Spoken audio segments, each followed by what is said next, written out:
Alas 6:44 ng umaga, apektado sa nararanasang tuloy-tuloy na pagtaas sa singil ng produktong petrolyo ang mga jeepney drivers na namamasada sa lungsod ng Kawayan.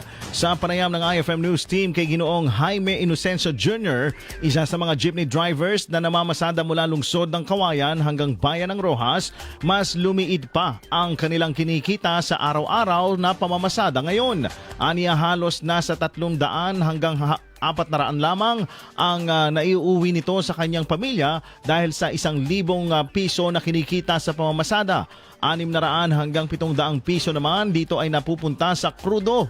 Sinabi nito na sa 27 jeep na namamasada sa nabanggit na ruta, 3 jeep lamang ang nakakapila ng 2 beses at lahat ng natitira ay isang beses lamang or isang beses lang ang balikan ng mga ito.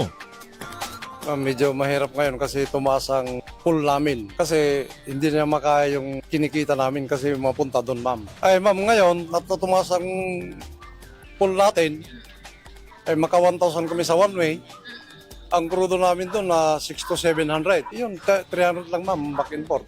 Yung number namin, 27 na magpila, mayroon ng 3 na maka 2H. Yung 3 lang ang maka 2H, ibig sabihin, maka 600 yung 3. Yes, ma'am, 70 ang full fare at saka yung student, 60. Ngayon, ang latest ngayon na per liter, 80 daw. Pag nadagdagan pa yun, ma'am, baka medyo alanganin na, ma'am, baka stand money na.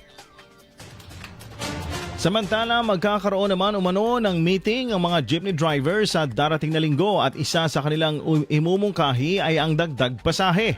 Sinabi rin nito na malaking tulong para sa kanila kung sakali man na makakatanggap sila ng fuel subsidy mula sa pamahalaan dahil kahit papaano ay makakabawi silang kita or sila ng kita. Ipinagpapasalamat naman nito dahil may ilan rin umanong mga pasahero na nakakaintindi sa kanilang sitwasyon dahil minsan kung hindi dinadagdagan ng kusa ang kanilang pamasahe, ang ilan naman ay hindi na kinukuha ang kanilang sukli. Wala pa akong narinig sa kasamahan ko, ma'am, na wala pa kaming aksyon. Pero magmi-meeting pa lang kami itong incoming linggo.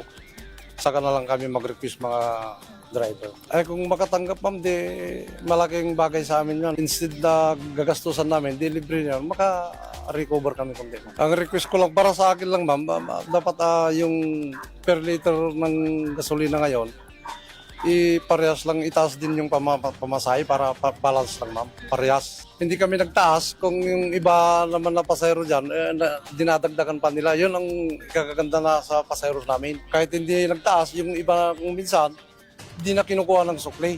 Yun ang maganda. Ito ang pahayag ni Ginoong Jaime Inocencio Jr.